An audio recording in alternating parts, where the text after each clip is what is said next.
Digital 410 proudly presents the What's the Scuttlebutt podcast with your hosts Don Abernathy, Jeff Copsetta, and Henry Sledge. Welcome, everybody, to another episode of the What's the Scuttlebutt podcast, your favorite World War II-based podcast, and we are back every Monday, and each and every Monday. I want to thank each and everybody who logs in to the YouTube channel and participates in the conversation.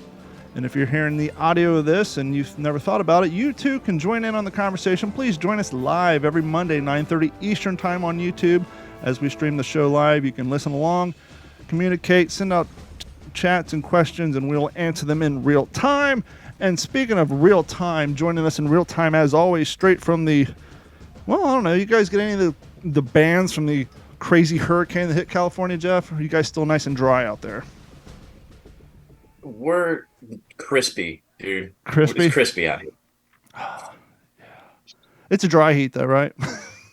Oh, yeah. Dry heat, no humidity. 106 today. I heard a story of a lady, I think, in Austin that baked a loaf of bread in her mailbox. I've seen that video. Yeah, it's been in the, 96s, 97s down here in Florida with, bathroom 2.5 seconds after you get out of a hot shower type humidity. So we have both the heat and the god awfulness that you just walk outside, and if you're a lady, your hair just goes whoop, and you look like Sideshow Mel, late Simpsons, 1995. We're excited. Tonight's episode has been years in the making, and I'm gonna let Jeff intro this guest because he has put in the work to get her on. She's been busy doing great things, and we're happy to have her on the show. So, Jeff, if you don't mind, take it away, sir.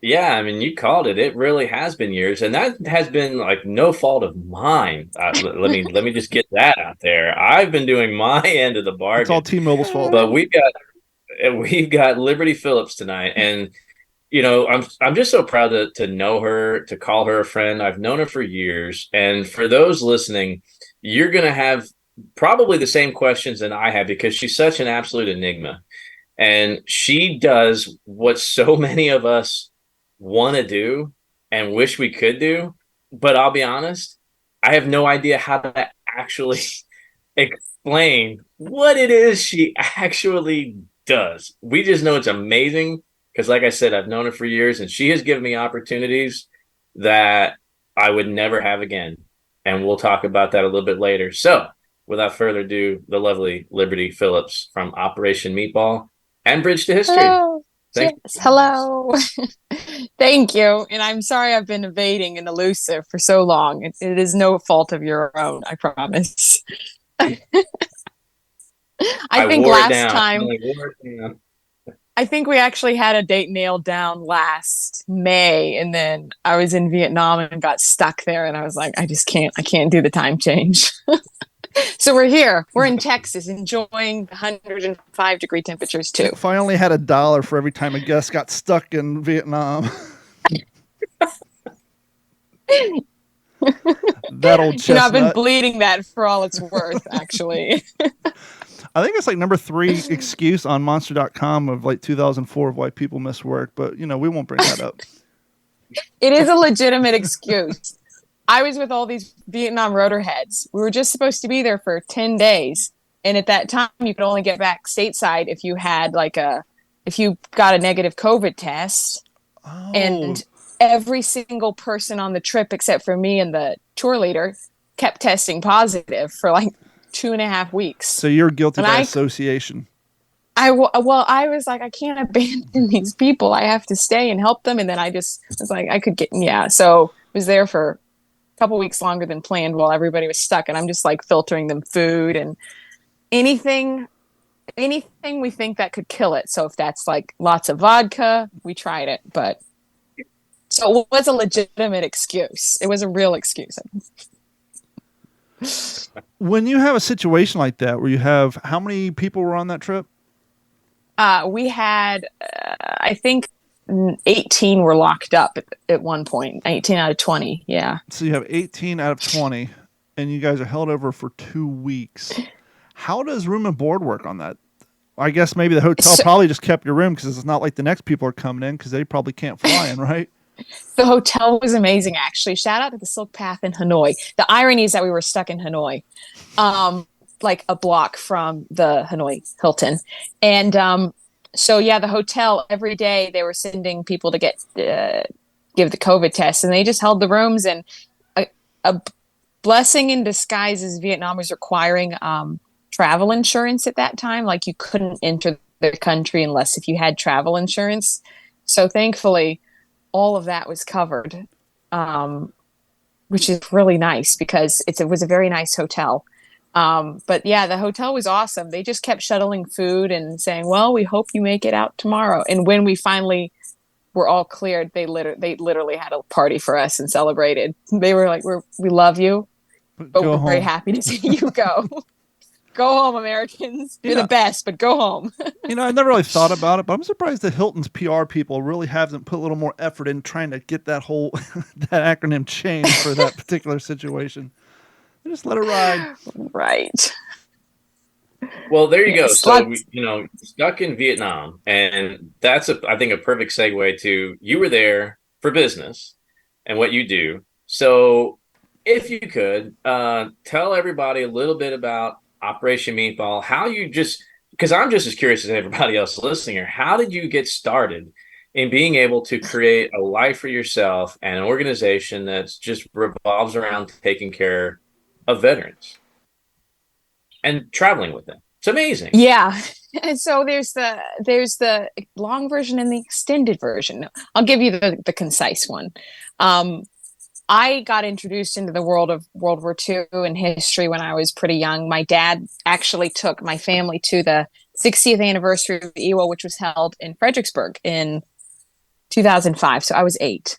I'm going to be 27 in a month. So yeah. So when I was 8, Dad took us around and introduced us to the vets. And he was like, "These are really important people for you to meet." He explained the history. He's like, "Talk to them." And I didn't really know what was going on, but I had this enormous tape recorder, which I carried around and interviewed the vets. And I think I met Jack Lucas, and I have the cassette somewhere. I got to take it off cassette, and I need to put it on. I can help you with that. I just so happen to know they do make tape cassette to USB they're on Amazon. It's just a tape cassette to USB, and you can just simple plug it in, hit record, hit play, and then walk away for 45 minutes, come back, flip the tape, walk away, and then edit it later. That's amazing because I've moved tons of times since then, and that's the one object I've never lost, which I don't know how. So that was when I was 8. That was my first introduction. I kind of met my first World War II vet when I was 6 in connection with that because he was a P-51 pilot who lived in Fredericksburg.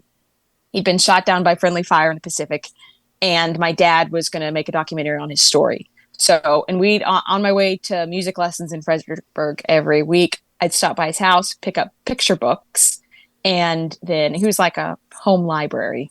So that got me into a little bit interested in World War II. I was very big into history. I was reading military history books when I was 8. But fast forward to when I was about 14, Dad was taking some World War II vets over to Normandy for the anniversary.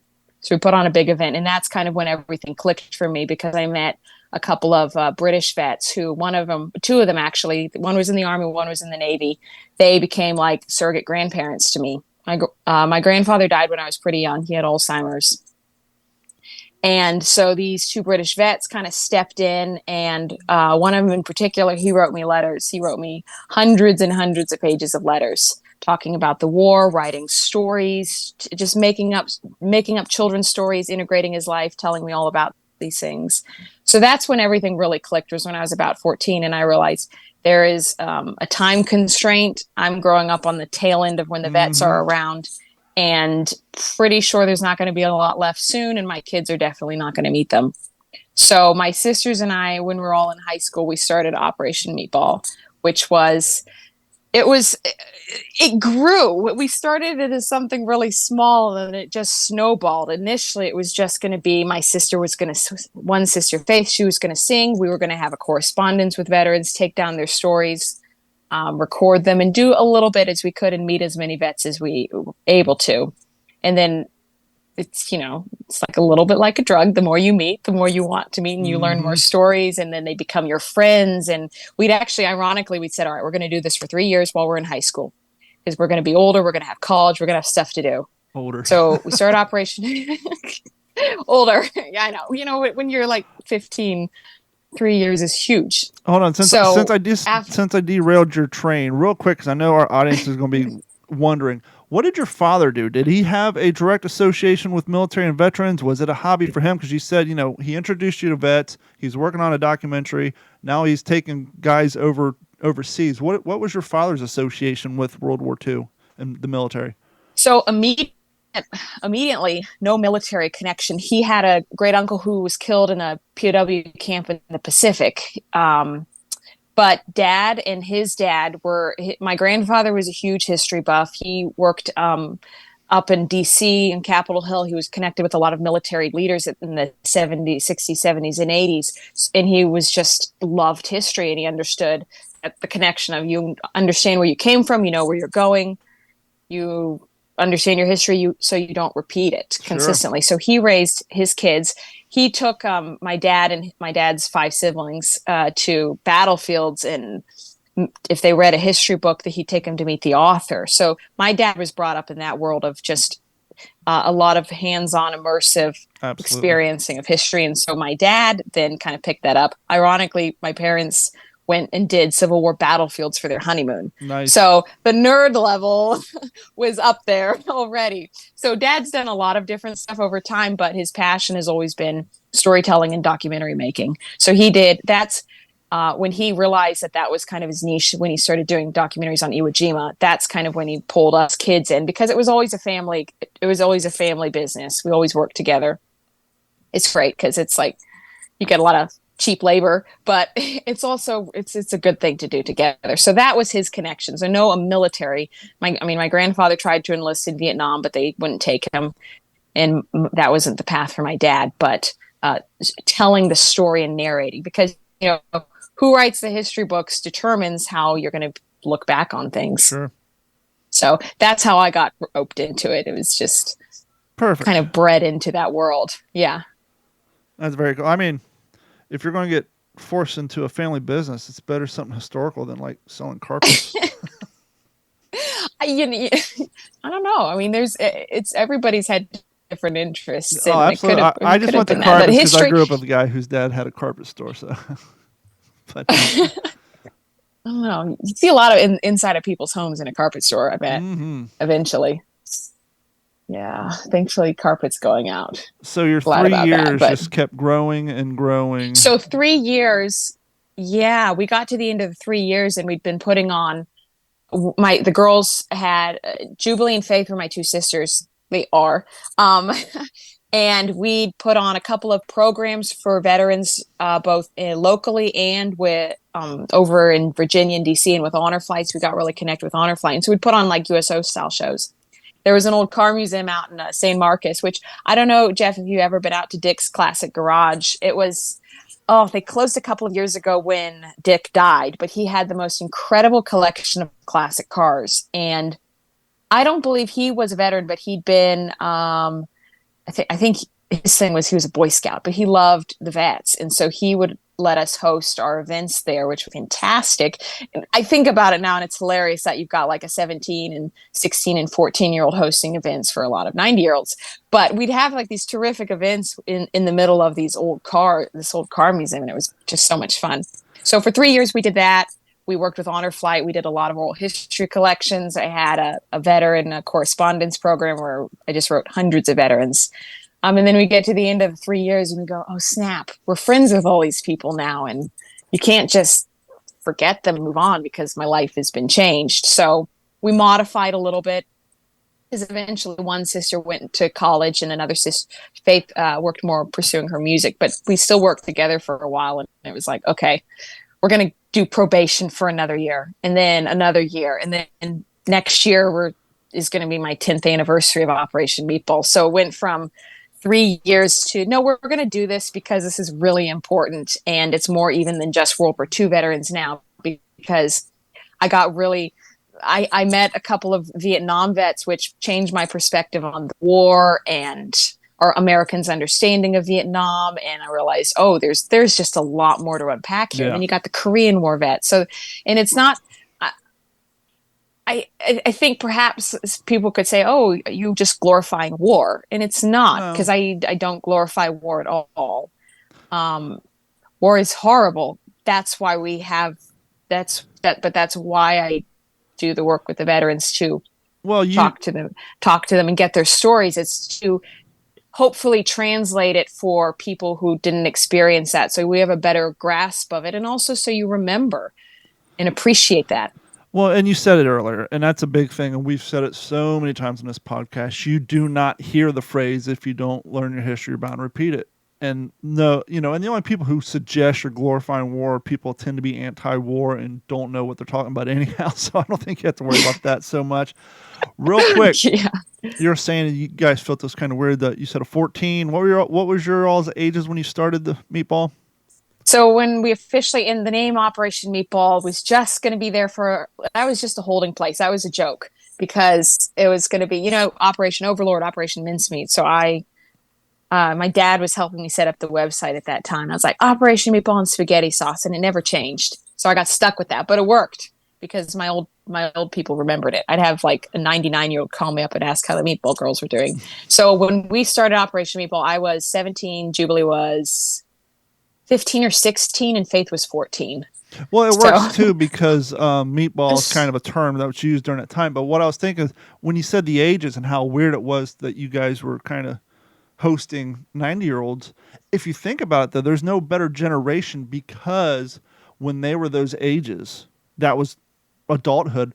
We had a new friend of the show on from WLVM 1940s streaming radio, and he runs these real-time commercials. I listened to that. And one of them the other day was like, I don't know if it was a civilian corps but it was something war-related, and it said anyone over 14 and up. So that like during the war, that was their 14 and up, not 18 and up, but 14. And so it was quite common for that generation to look at 14, 15, 16-year-olds as adults and give them adult-oriented jobs. So to that generation, looking at you guys, sure, in their advanced ages, they might thinking you guys are young, but part of them probably thought back, yeah, well, when we were their ages, some of us were sneaking off to do more advanced things to help support the cause. And let's be honest, you guys are kind of born into this. Your names are Liberty, Jubilee, and Faith.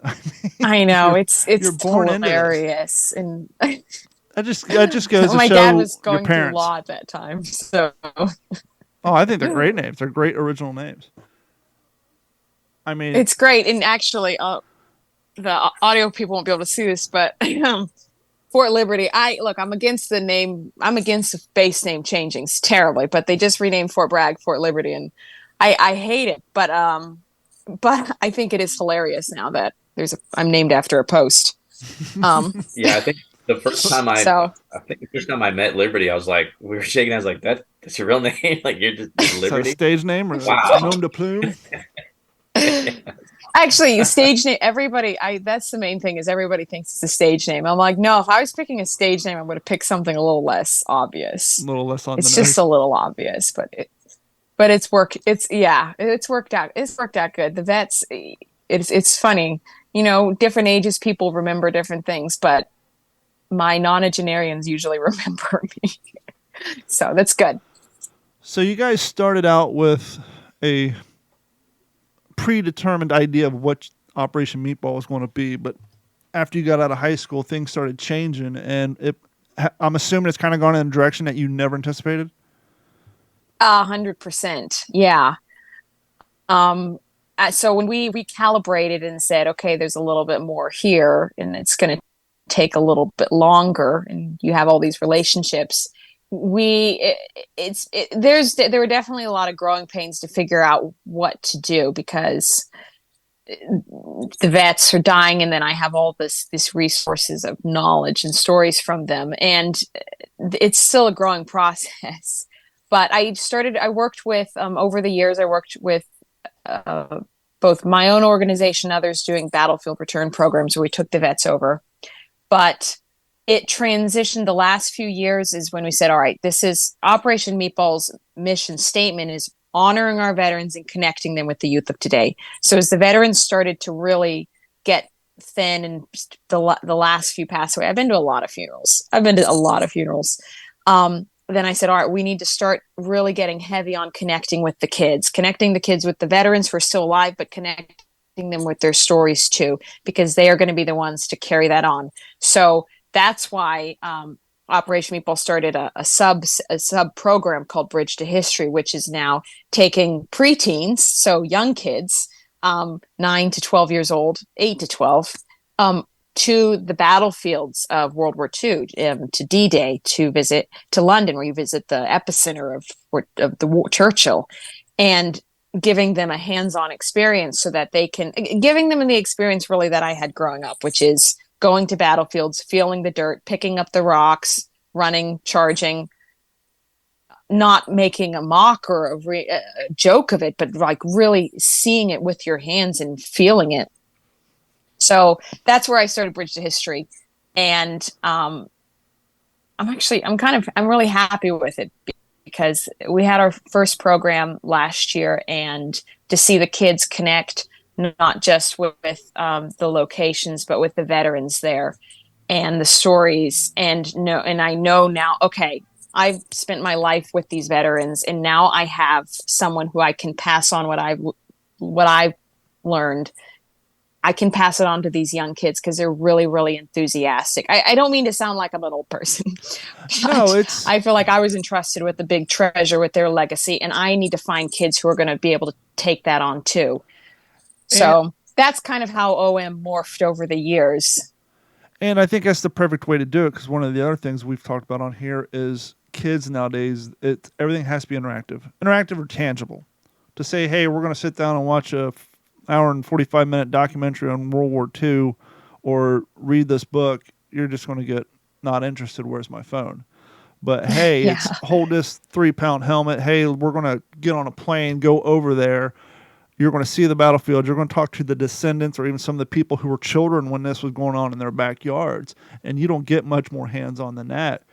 And I think that's probably, with today's generation, that's probably going to be the best way to truly embed those seeds into them. And maybe some of those youth will get involved into World War II instead of waiting until they're 45 like most guys do. Right. Well, and that's why I wanted to aim to a really young category of kids. And that's why I set it up to be a scholarship program, because a lot of people say, oh, well, I can't afford to do that. I can't afford to take the time off. I can't afford to do it. So I wanted to create something which says, okay, let me take that pressure off from you. Perfect. Where we give you the experience, but the kids, as a parent, you don't have to be worried about, okay, this is coming out of, this many paychecks. Now it's limiting in that regard, because I can only take so many kids per program, but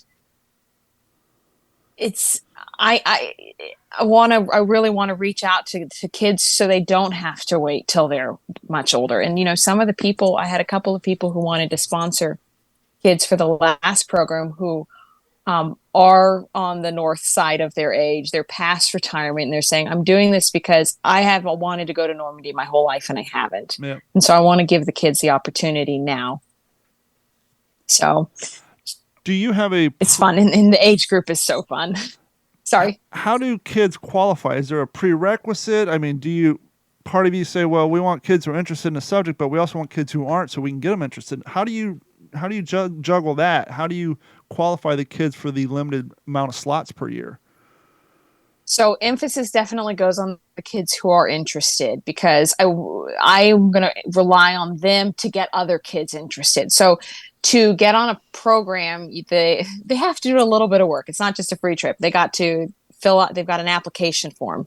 Then they have an essay they have to write saying, why is it so important that I choose you? Sure. And then they have to do a video. Because I want to know if I call them my Bridge to History ambassadors, because they're going to be representing their generation. And, kids have all different strengths. Some of the kids you bring are really shy. Some of them are very outgoing, but I want them to do a video because it starts the process of them getting out of their skin, talking and verbalizing the things that they're really passionate about. Yeah. And then they have to, and all that composition all together, then I know, okay, who are the ones who really want to go? Because I don't want to bring kids who their parents say, come on, you have to do this. I want kids who really want to go. So the kids who I bring I'm talking to them on the phone and I'm saying, all right, you're coming. And they go, I'm so excited. I've been waiting my entire life for this. Perfect. I'm like, you're 9 years old. But I understand you've been waiting your whole life for this. Or one of the kids last year said, I've been waiting 4 years to go see D-Day. And I was like, since you were 5 years old? And he was like, yes, you don't understand. I've been reading and watching movies about this for 4 years. This is all I've ever wanted. So the kids are very, very passionate. And when they come home, it's more than just the trip. When they come home, they got to talk to their schools. They got to talk to the civics groups. They got to talk to all these groups. And that's where the mentorship program continues, because you can't just dump a lot of information on a young kid and then expect them to remember it. It's to kind of help them get their feet wet and to know, all right, these are the type of people. I'm going to connect them with groups, with veterans. And then they talk to their schoolmates and get their schoolmates excited. And that's where kids who aren't necessarily going to be interested in history at first they're going to be like, oh wait, Normandy, history, World War II. Okay, that might be a little more interesting than I thought. So it's a process, but we take the ones who are really gung ho about it for starters.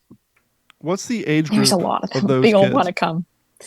What's the age range of qualified kids?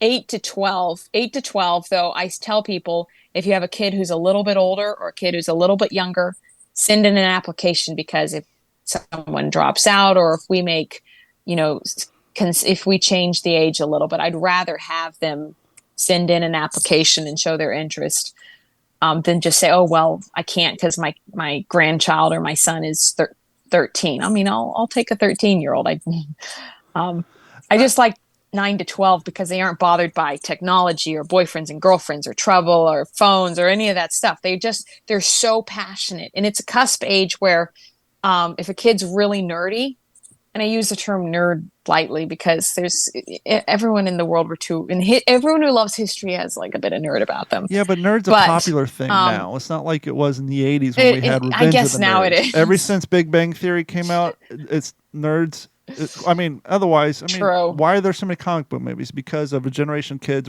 raised up on Big Bang Theory. So it's cool to be a quote-unquote nerd now. Yeah. Then yay for Big Bang Theory. But this age, talking dorks, to on the the other parents and hand, some of the kids, the kids, I was homeschooled. So my experience with like kids bullying and everything is very different, because even though I was around a lot of people all the time, I joked that I was over socialized as a child. I didn't have like that school experience where people like, oh, you like this, you're stupid. But I know for a lot of kids this age, if they're really passionate about history, if they're encouraged, they will blossom, Mm-hmm. they will pursue it, they will become historians and teachers. But if they have a bad history teacher, or if someone says, that's stupid, why are you studying about people who died? Yeah. Then they're going to say, oh, well, maybe it's not worth it. And then they just kind of shrink up. And I've seen that play out down the way, because I always think that I kind of have been able to read the last chapter in life, because I've known so many people at the beginning and the very end of life. And so one of my vets years ago was one of these people who he was really passionate about a subject. His subject he was passionate about was actually architecture. But he had a hard life growing up. He was kind of pushed around a lot, and he was told, don't pursue that. So he didn't. And the rest of his life, he wished he'd pursued this passion. He was brilliant, but he never did. And when he's 96, living by himself in a rough care home, he was like, I really wish that I had a push in that direction and been able to do this thing that I love so much, which is architecture and building and design. So with these kids, I want to say, all right, if history's your thing, let's try it out. Let's see if it's something you can really take and run with it. Because then you can be teachers and historians and help other people. So. It didn't occur to me until you were talking about people saying that's dumb and squashing it down. This is also the age group where they're in those schools that it's very delicate, the topic of firearms in general. You can't bring it up. So how do you express your interest in a topic that revolves around firearms? I mean, in modern day school. Right. So it's almost like they got to kind of learn how to walk a verbal tightrope when at school, when they want to talk about this interest, but not do it in a way that's going to get them, it's one thing in high school, but of that age group, I mean, there's probably a lot of oversensitive not in a bad way, but oversensitive misunderstanding on that particular topic that a lot of these kids probably have to try to skirt around when it comes to certain teachers. So Right. Well, and that's where it's also more than just warfare that we're talking to the kids about, because I'm not here to teach the kids all about war. It's more than the history of the world and the history of World War II Sure. isn't just about the battles and the statistics. It's understanding leadership. If you look at the leaders, like if you look at the leaders and how they led, you can apply it to all areas of life. Like I know, I think it was it was Rudder's Rangers. He did football, and so there's these connections to how you lead on the football field with how he trained his men. And I mean, the overlap is tremendous. So these kids, I'm not just saying, all right, this is how many men were killed, this is what happened. It's okay. Look at the men who came ashore on D-Day and the ones who made it out, and why a leader is at the front. And so not to digress, but one of the first veterans I met, he was an Iwo Jima vet, he was a colonel, Colonel Henderson. And I remember when I was 8 hearing him say, a leader leads from the front. He had this really raspy voice. He said, a leader leads from the front. You don't say, boys, go take Hill 51. You say, come on, boys, I'm taking Hill 51. Sure. Come on with me. So that's an example of how it is to be a man, and showing that people can respect you and can count on you and follow you. And so you want to teach those kids that. And then what is resilience? We go through London and we learn what is resilience. The English people during the Blitz.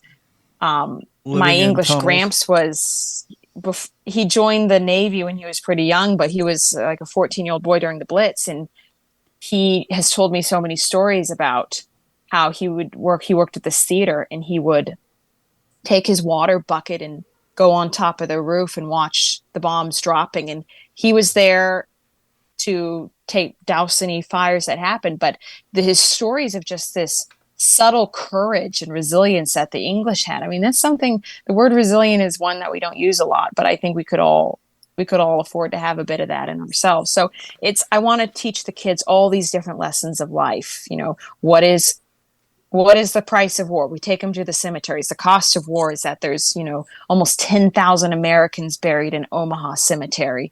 You take them and you see the German cemetery, and you say, what does it look like when you lose? You are buried in a foreign land, and you're so far away from home, and people care, but it's different. Yeah. You're the losers in the war.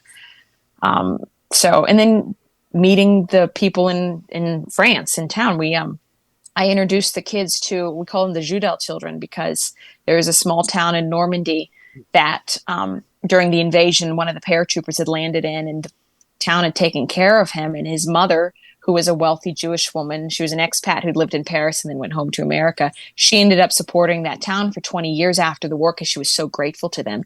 So all of these, now they're in their 70s and 80s. These French children, they got their education, their clothes, and their experiences, and she'd take them on trips to Paris so they could see the outside world. They had that experience because of Madame Judel. So I took my kids to meet them because they are the children of war. They're the children who were born during war and the rebuilding afterwards. And they're telling my children, this is what it is like. This is why we have our friendship with the Americans, and this is what it is like to have gratitude. It's just, there's so many levels. The French are really beautiful people. The Normandy French are really wonderful. So there's so many lessons to teach children about World War II. It's not just about blood and guts and General Patton, who is a very magnificent human, but there's a lot of lessons. It's kind of like a fire hydrant. Oh, absolutely. No, I was saying that in the terms of the uninformed teacher who may hear the child talking about World War II all the time. They're not thinking about all the stuff that we all were into this for, and so that's kind of the aspect I was talking about. Mm-hmm. Jeff, you got any questions? So hopefully the kids will then go and talk to their teachers and be like, let me tell you what I learned about war. And the teacher's like, absolutely. No guns. And you're like, it's more than guns. Yep. It's tanks and guns. And really snazzy clothes. Well, yeah, and I can say this because, this is my first year actually teaching history. I'm covering the kind of the first half of U.S. history, colonization to Civil War. And And it's under a house built program. It's basically I'm teaching a bunch of freshmen who didn't exactly pass or get the scores that they needed in 8th grade. So they're offered like this extra time. Basically, I'm teaching during advisory. And when you talk about like Liberty, when you were talking about resilience, right? Like there's some big concepts that come out of the Second World War that are so foreign to us because we haven't needed it.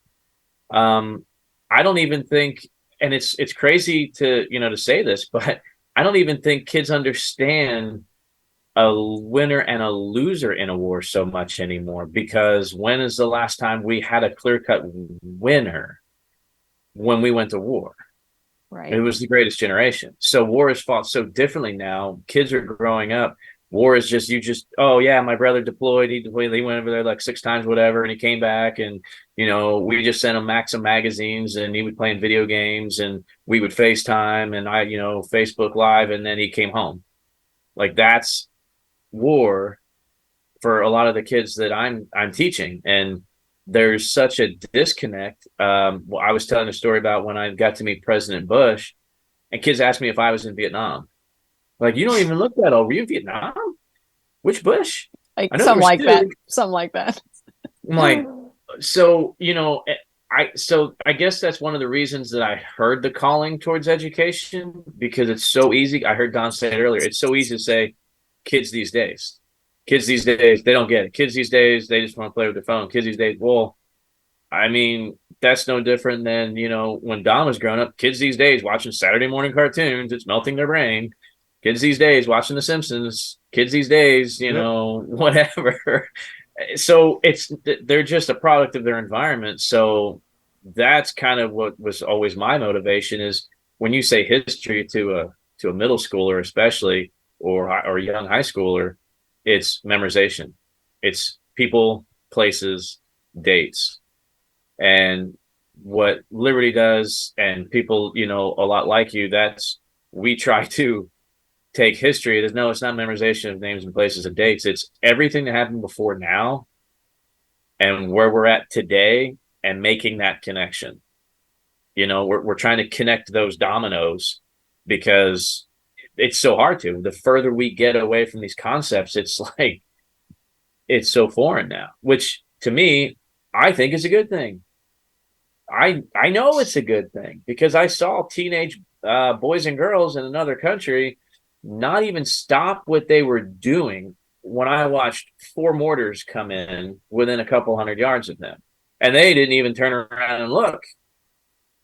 When you have our country is, it happened in Central Park. If we had, just imagine it's 4 mortars just land in Central Park, New York, chaos, headline on the news for months.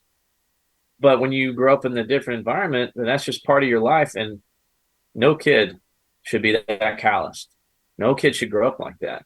So the fact that our kids these days here in America don't understand this, I think it's because of these 90-plus-year-old men that had, what it took. They had the guts, they had the drive, and they did it for the right reason. Because I know several, Medal of Honor recipients from my generation that they're not going to come to an event unless you give them $10,000.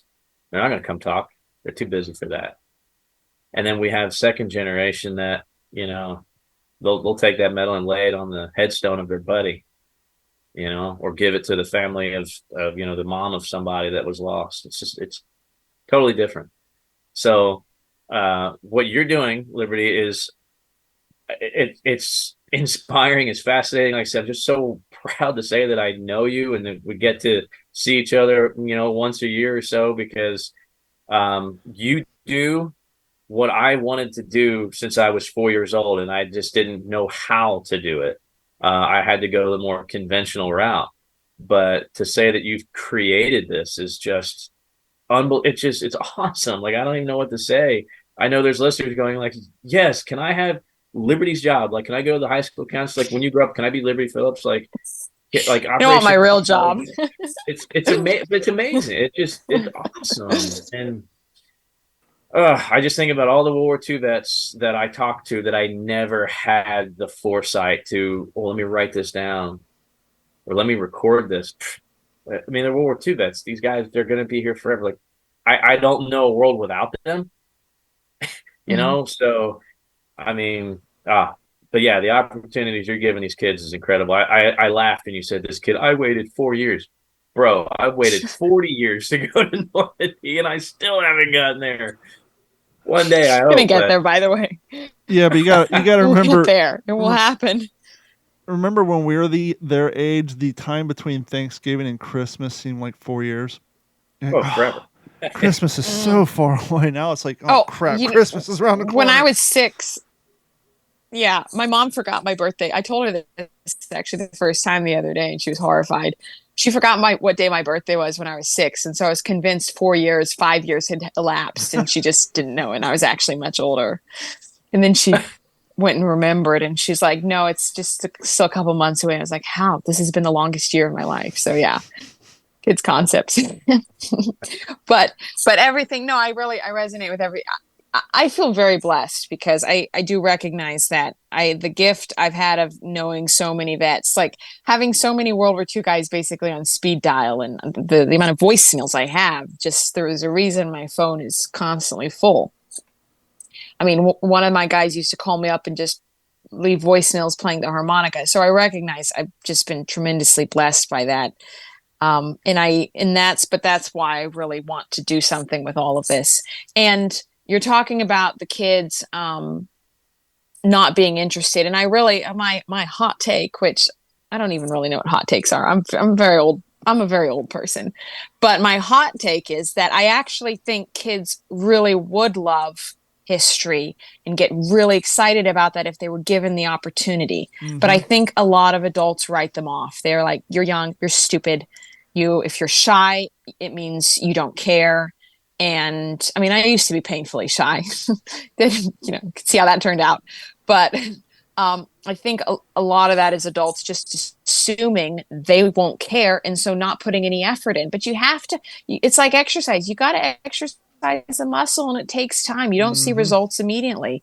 So if there's a child who is slower reading or just not as gung-ho about something, you just kind of have to nurse it a little bit and show them and make it exciting and find ways outside of the box, because statistics and numbers and names will always they'll turn everyone off except for like data analysts and engineers. No, all respect to data analysts and engineers. One of my vets, one of my EWO vets wrote 92 textbooks. That was his passion, and he won a lot of Texty awards. And I was so impressed with him for that. Not my calling in life, but I think you just have to. I tell parents a lot, not that they have to listen to me, but I say don't write off the kids just because they seem checked out. Give them an opportunity. And that's why what you have done, Jeff, for years with your different organizations has been amazing. Like the hands-on living history is the best way. That's what several of the kids who are coming with me this year had never opened a book on World War II, and they happened to go to a militariist show, and there was someone doing a demonstration in a uniform, and they were like, whatever he's doing, I want to know about it because that looks cool. And then cool becomes, oh, wow, this is important. And then important becomes, hey, I got to do something with my life. I need to represent these people. So you got to give them the opportunity. And I have to shout out to Jeff and your whole family, because I will personally forever be grateful for when y'all came down. Don, it was not this January, the January before. So January 2022, an EWO vet who we were both very close with was in the hospital for a number of weeks, and he was dying. And the Copsetta family came down. Y'all drove hours round trip for that in full uniform and everything. And that was, I will forever be grateful to y'all for doing that for Fred, because that was, he was a spectacular individual. And that was the last cognizant day he was around. And that was a gift to him. It was a gift to me. It was really, really special. I'm digressing now, but that's something I hold on to. Is like, these are memories which we will each have now and treasure, and are very special and unique. And they're going, like you said, you assume they're always going to be around. I've known for years they weren't always going to be around, but now like they're my World War II breakfast. So only one or two guys at a breakfast, as opposed to like a couple of years ago when there were 15 World War II vets throwing food at me, saying "eat, sing, talk," all this stuff. So, yes. Your necklace, is that Anyways. a paratrooper? Are those paratrooper jump wings on your necklace? Yes, they're jump wings. It's kind of hard to tell because of how small the screen is. But I'm like, those look like. Were those given to you by a vet? No. So I've been around too many paratrooper veterans, and so I went through a jump training program and got my jump wings. Very I was just cool. going to get my jump wings, do 5 jumps. That's all. And then I was like, this is the greatest thing I've ever done in my life. So I'm on a couple of demo teams, and I'm trying to get Tammy to come jump with me. I think she would be incredible. She is material. She is static line jumper material. How is it? Because I've thought about it. I really have, because there's another group that trains out of here in Florida, not too far from me, and I've considered it. Round Canopy Jump Team. I did Normandy with them this year.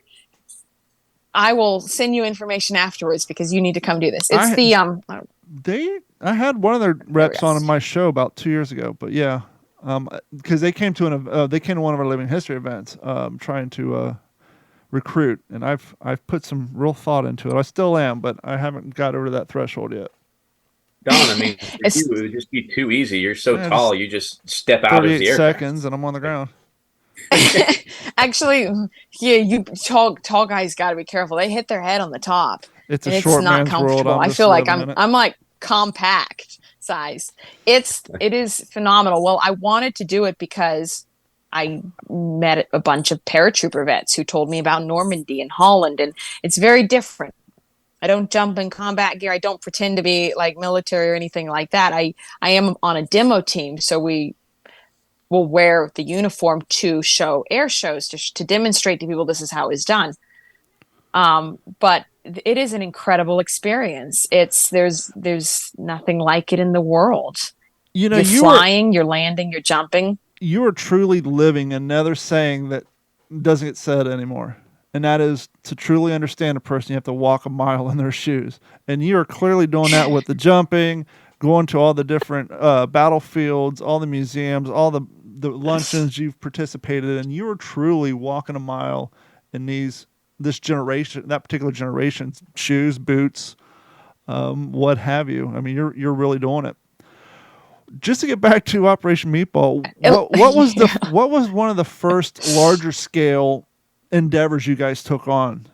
You had a smaller kind of mission as you're going through high school, and then this thing started picking up, and at some point you started doing return to battlefields. When was the first real big one you did, and how does a up and coming group such as yours get all of the connections in place to do one of these for the first time? So technically my answer is backwards, because the first big event was with the veterans going back was when I was 14. And I worked with my dad organizing that and put on an event. But I'd say we had like 30 British D-Day vets out for that, which is mind blowing to think about now. The first big one, so the girls and I, we did the 70th of Normandy, because that's see my gramps there. There was a lot of things over there that we were doing at the time, and when we came back is when we were like, we got to do something. So I'd say December of that year is when we put on our first big event, and that was hard because the question was, how do we get connected with the vets? At that time, I wasn't connected with Honor Flight or any of the organizations. We literally knew no one. So we hoofed it a lot. I went to every single retirement home in San Antonio, Bernie, New Braunfels, and Fredericksburg, and I did a lot of cold calls, and that was really hard because I was very young and that was hard, but it paid off because we ended up having 30 World War II veterans. Wow. Was it 30? It was like 20, I think. We had 20, I think it was about 20 World War II vets out to this program, which we hosted at the Car Museum. So that was the first big one where we went, okay, this is something we can do.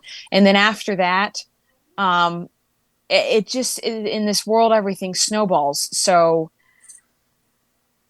I started getting connected with Honor Flight. I had a friend who said, "Oh, you're interested in meeting World War II veterans? Here's a vet." Well, the vet said, "Hey, come to my breakfast group." That's a whole story in of itself, because those breakfast groups are amazing, and it took a vetting process. But after that, I'd say I had a lot of opportunities kind of dropped in my lap, because people would hear, "Oh, all right, this is interesting. You all are really young, but you girls seem really engaged. So here, you can come to this event." And because my sister sang World War II music beautifully, a lot of people wanted her to come out and sing. So Honor Flight was one of the biggest breaks for us ever, though. I've got a lot of adopted family members around the country, but I have a friend up in DC who was a park ranger at the time, and he said, "Come up for Honor Flight. We greet them on this side, on the DC side, and you can meet a lot of World War II vets. Come up for a Super Saturday." So we went up for a Super Saturday, and that's when you have like a dozen honor flights coming in, and that would have been 2014. So that was the same year we started OM. And one day, 1,000 World War II vets came through the World War II Memorial. 1,000. I can't even comprehend that now. And so from there, I mean, at that time, we talked to the vets, and I'd say, "Hey, I've got a picture. Can I send you this picture?" And so we got a lot of addresses and just started talking with them. And so then I started working with Honor Flights, and then different organizations would say, "Hey, come collaborate with us and work, because we like what y'all are doing, that y'all are encouraging the vets, that it's life enriching, that you're collecting their stories and you're bringing music to them." Music is a huge part of the brain. Mm-hmm. It opens different avenues. So it was just kind of snowball effect after that. And that's a terrible answer, really, because I get asked a lot of time, people say, "How do I get connected with vets?" And the best answer is it's a lot of legwork. It's Honor Flight, and then a lot of hoofing. If there are air shows or events or military expos, you just go to them and talk to people and show that you're really sincere, because some people are just trying to rack up signatures. But if it's really passionate about it, then you gotta work hard. How has the reboot process been after, the COVID years? And what I mean by that is, down here in Florida, prior to then, all the way up to 2018, beginning of 2019, we had a good set of reoccurring events down here. But after, the country pretty much closed down for a year and a half, 2 years, depending on 3 years, depending on what state you're in, some of our keystone events have come back, but some of them didn't. And my living history schedule down here has dropped. In the wintertime, I would probably do 5 to 6 a year. Now it's like I'm lucky to get 3 to 4, and one of those is out of state. And so how is it in Texas in that side of the country, as far as the rebooting of these public events, air shows, living history events, things like that? How has that been for you all out there? Jeff, honestly, you could probably answer that better. It was obviously, we all know COVID was just terrible for the senior world, because a lot of my vets died over that time period, because not from sickness but from isolation. Yep. And I've worked in a non-medical capacity doing caregiving over the years, and I really love it. But it's really hard to see the cost of loneliness and isolation on elderly people. So as far as rebooting all these things, I don't know. I think Texas was really blessed to not have the massive issues that a lot of the other states did. Yeah. I think it bounced back pretty fast. Like my breakfast groups, we took a brief cessation. We paused briefly, and then we were back at it. And everyone was so happy to be meeting together. So I think it bounced back pretty well. But because so many of the veterans had passed away because they were really lonely, they came back, but with less of a show in that area. Jeff, you got any follow-ups? But there's still a lot of programs all around. Sorry. That's fine. There's always a delay. Yeah, I mean, I agree with what Liberty said. That here, it really, I can't think of like an air show that didn't happen. I don't know if Wings Over Dallas ever had didn't have an air show because of COVID or something like that. I mean, I know, really for me, it really killed a lot of the energy for Walking Point for the film. Yeah. That was just really bad timing. I had some big hopes for what that was going to be able to do to help connect veterans and dogs and service dogs. So that was just like mm, really bad timing there. But other than that, from a living history perspective, or I mean, yeah, there were museums, of course. I mean, there was museums that shut down Mm-hmm. because, I mean, No the perfect donations. example, the town I live in is built around a frontier fort. There was nothing here. So Fort Croghan was built, and the Fort Croghan Museum was, I mean, run by borderline elderly women for the most part, volunteering to keep this museum open. And that fort, certainly, that museum suffered.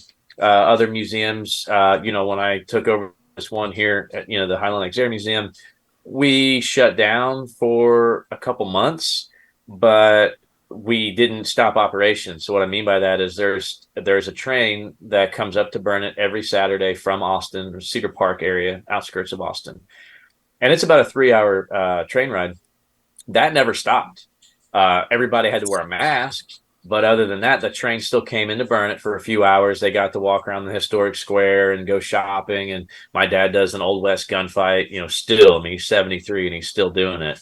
So great. Just regular John Wayne.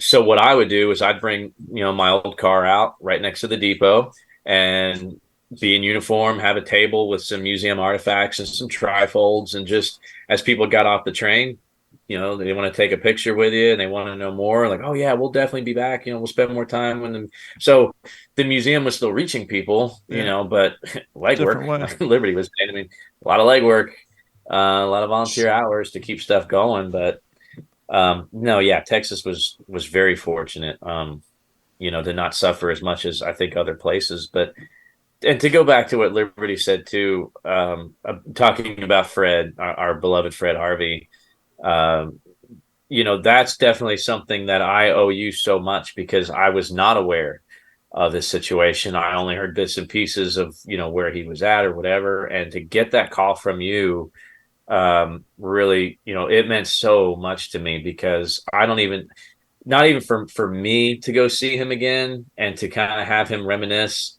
and to give him another World War II victory medal, because we haven't made a victory medal since World War II. So I thought that's, when it comes to like ribbons and medals and what people care about, that don't wear them, to me, that was the most important thing that came out of anything on the fruit salad from World War II, a victory medal. I mean, it doesn't, to me, it doesn't get better than that.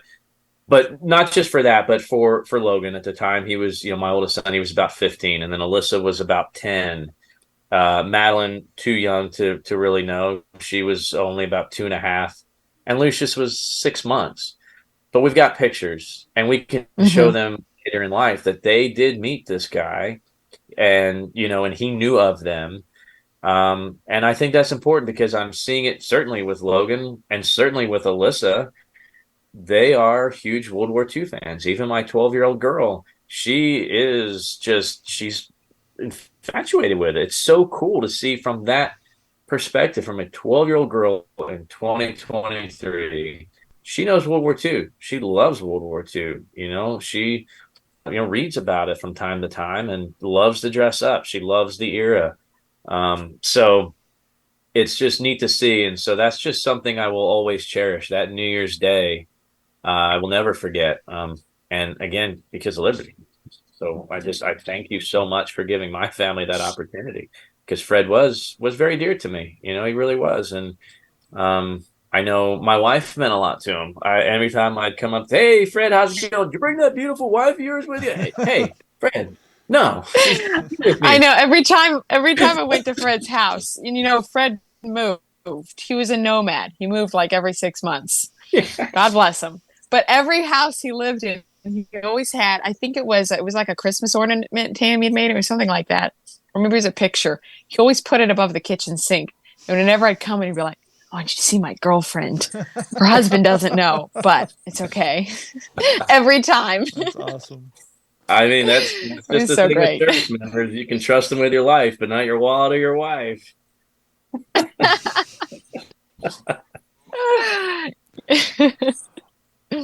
So what's coming down the pike for Operation Meatball? So we have our next kids program, next Bridge to History is coming up very soon, October. In the middle of October, we've got 8 kids.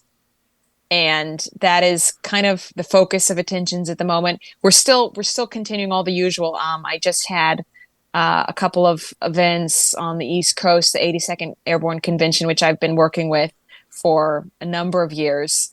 And then I was in Toccoa, Georgia, which is home of the paratroopers. It's where, the 101st trained. It's very famous because of Band of Brothers, but it's an incredible history. So the kids program is next on the docket, but we're still working locally with a lot of the World War II vets, just getting them out, getting them together, trying to give them like inspiration to keep on living a little bit. And some of them I've seen them like their energy rebirthed. They got old when they were in their 80s, but they got young when they were in their 90s because they found a new life. So balancing that out. I think Wednesday I'm going to go have breakfast with a young whippersnapper who just turned 103. Nice. So he only just started using a cane a couple of months ago. So it makes us all mad. We're like, why do you have to have such good hair, such good posture and everything? And here we are struggling along with life. K rations. I think that's what it is. Ironically, in the back of Sid Phillips' book, he said, because obviously when Sid Phillips got older, he became a doctor, and he said he oftentimes gives credit to C rations and K rations for his generation's post-war livelihood. Those preservatives.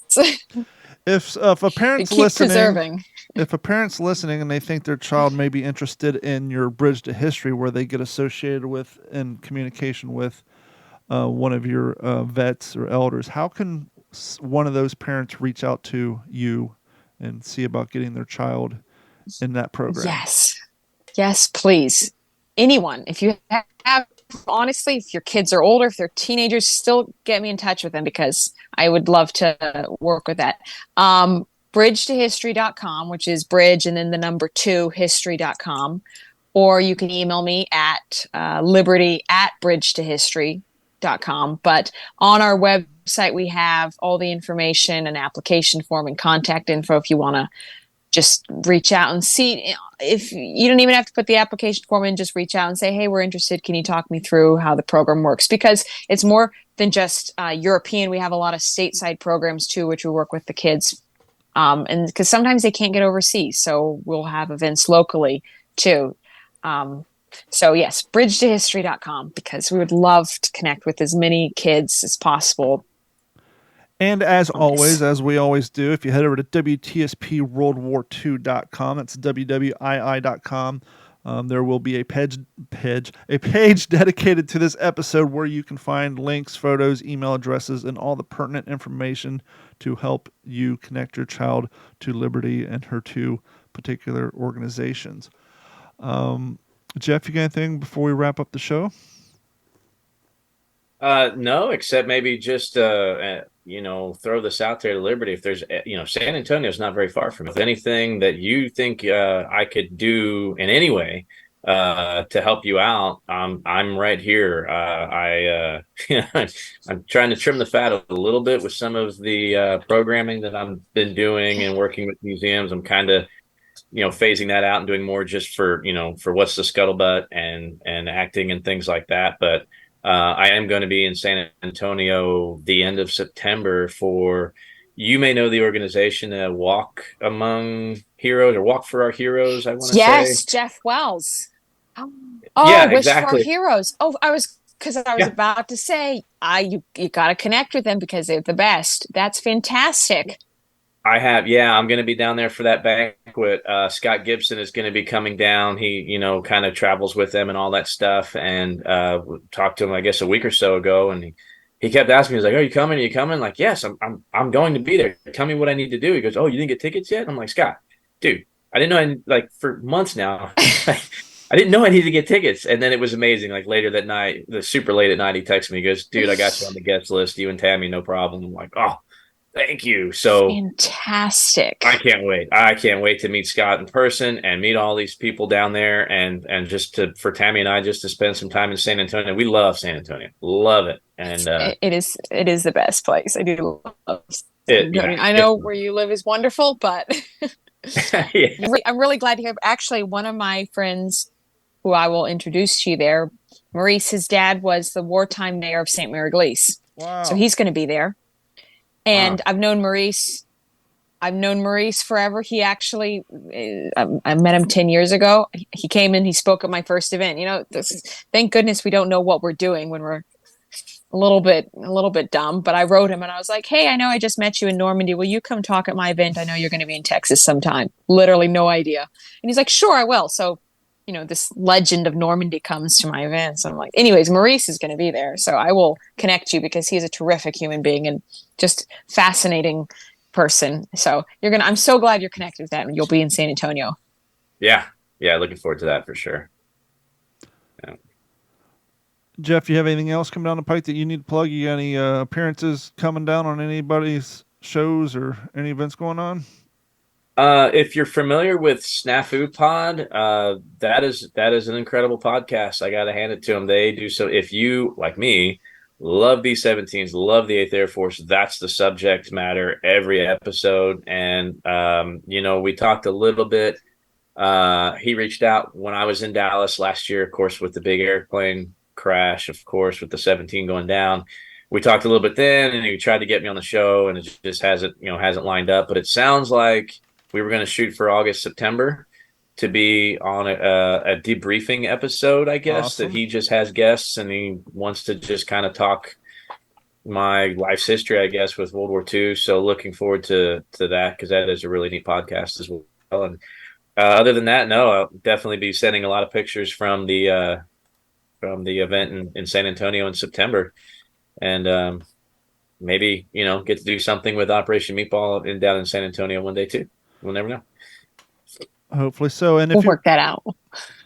And just a reminder, we want to hear from everybody. So send us an email at mailcall@WTSPWorldWar2.com. And after you shoot up that email, please head over to WTSPWorldWar2.com. Click on the Back the Attack link and sign up for Patreon. It goes a long way to help support what we do here. And as always, please like and subscribe on the YouTube channel and join us every Monday for our live streams. And join us next week. We're going to have a local captain here named Ronnie. He's with an organization called Fish with a Hero, where they take war veterans out, and whether it's on deep sea fishing, freshwater fishing, kayak fishing, whatever their preferably is, they take these gentlemen out and hopefully land a large fish with them and help them acquire a fun day of fishing here in Southwest Florida. So they will be on next week. And for myself, Jeff Copsetta, and Liberty, we want to thank each and everybody for hanging out with us tonight, and we will talk to you all next week. This has been a Digital 410 production.